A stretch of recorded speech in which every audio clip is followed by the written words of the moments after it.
the shoe. What happened? The plane crashed. That's what happened. We were in a plane and it crashed. Plane crash. Hey everyone, welcome back to the channel. Today we're diving into one of the most heartbreaking events in Grey's Anatomy history, the devastating plane crash in Season 8 that took the lives of Lexi and Mark. This tragic moment not only changed the course of the show but also left a lasting impact on the 5 survivors. In this video, we'll explore how the crash affected each of them, shaping their lives, their relationships, and their futures.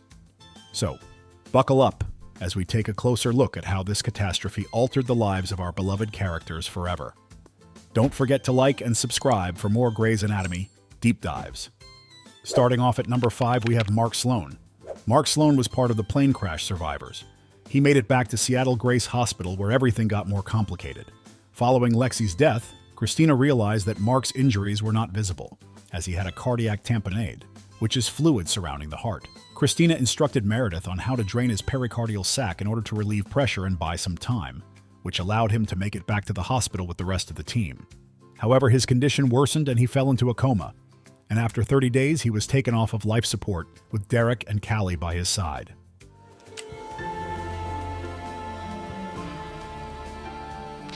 We've sedated him with morphine, so he's not feeling any of this. At number 4, we have Arizona Robbins. After the plane crashed, Arizona spent a long time screaming in pain until Cristina told her to shut up. The reason for Arizona's pain was her leg, as she had an open femur fracture, along with facial lacerations. When she realized her femur was sticking out, she began laughing out of shock. And with the supplies Cristina got from the plane, she was able to splint her leg, and she later began coughing blood. Back at Seattle, Grace, Callie took care of the infection on her leg, but amputation was the only solution. She made Callie promise to not cut her leg and instead find another way to save it. And the longer we wait, the more that my vascularity diminishes, the more the nerves die, and the more the muscle atrophies, and then there's only one option left. Okay, we are so far from that happening. Do something, Callie. You need to do something. Please don't give up on me. Arizona, I'm not. Promise me you won't let them take my leg.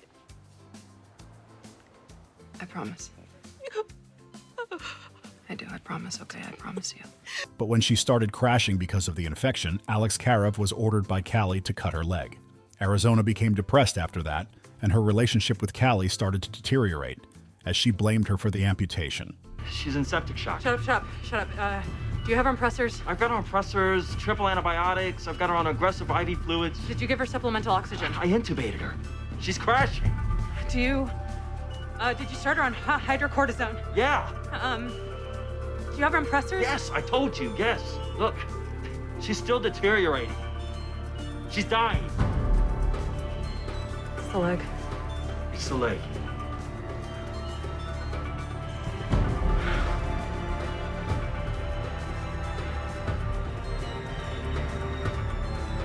Cut it off. And at number 3, we have Christina Yang. When Meredith woke up, Cristina was in shock, mumbling that she lost her shoe and had to find it. She then yelled at Meredith that the plane crashed and Derek was sucked out of the side when it hit the trees. When it comes to physical injuries, Cristina had a dislocated shoulder, which Mark helped her pop back in so she could help him free Lexi, and later made a sling for her arm. Back in. Wait. Okay, do it. Cristina also helped the pilot, Jerry, by stabilizing his spine and helped Meredith look after Derek's wound. She was the only one who was awake when they were rescued and continued fighting the doctors at Boise Hospital, who ended up sedating her and tying her to the bed. Owen was later told she was in a state of reactive psychosis. As a result of it, she refused to speak. Her sight was blurry, and sound was muted in her ears. Easy. Calm down. Okay, sedation's in. The combination of extreme exhaustion, dehydration, and exposure seems to have put her in a state. What do you mean? We think it's reactive psychosis. She's unresponsive, and then when we go to examine her, she becomes violent. I'm here, okay? I wouldn't do that. It's all right. Oh. All right. Christina, I'm gonna help you. Christina, I'm gonna help you. It took her a long time to recover, but she eventually did, and left the series in season 10. Can I come with you? Shane, not now. I'm not kidding. Take me to Switzerland. I can help you. You're in the middle of your residency. And my teacher is leaving. the one I want to learn from, to go do the work I want to be a part of. I want to be in charge of my education, and I choose you. You can say no, but I will badger you until you say yes.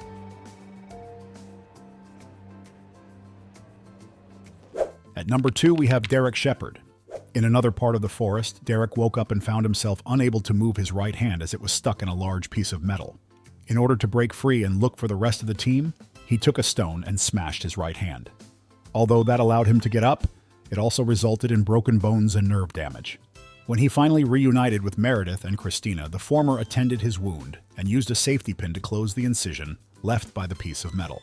Back at Seattle Grace, Callie Torres was able to fix his hand for the most part, with the help of a nerve from the leg of his sister Liz. Although Derek thought he would never be able to operate again, he recovered after a long fight and taught interns in the skills lab in the meantime.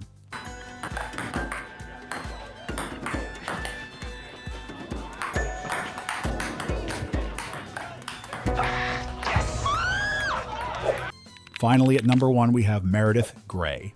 Out of all the survivors, Meredith Grey had the least serious injuries, at least physically. When she woke up in the middle of the forest, she was pulled up by Cristina and was able to walk around. Meredith had scalp laceration and a minor leg wound, as a small, sharp piece of metal was sticking in her leg, which she pulled out and stopped the bleeding by tying a piece of fabric around her leg right above the wound. The wound on her head was nothing serious, and the bleeding eventually stopped. Meredith was more concerned to know where Derek was, as well as Lexi when Cristina told her the back of the plane came off, as Lexi was sitting on the back of the plane. Along with the rest, Meredith filed a lawsuit against the plane company, but their attorney informed them they would be pursuing action against the hospital. This resulted in them being awarded $15 million each and the hospital going bankrupt, which was eventually saved with the help of the Harper Avery Foundation. And so the Seattle Grace Mercy West Hospital became the Grey Sloan Memorial Hospital. Another time. Enjoy your party. Because once you know about the tumor or the prognosis, you can't go back. So where are we at? The insurance company found a loophole. Apparently, there's a rule that no more than 2 attendings are allowed on a Medi-plane. So when Dr. Robbins took Dr. Karev's place on the flight, anyway, they say they aren't going to pay. So who pays? We do. The hospital. We don't have that kind of reserve. No, we don't. So? We go bankrupt. The hospital closes its doors.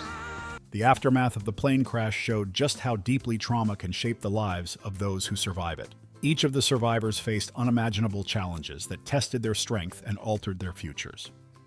This tragic event left a permanent mark on the show and its characters. Thanks for watching, and if you found this deep dive interesting, make sure to like, comment, and subscribe for more insights into Grey's Anatomy. Until next time.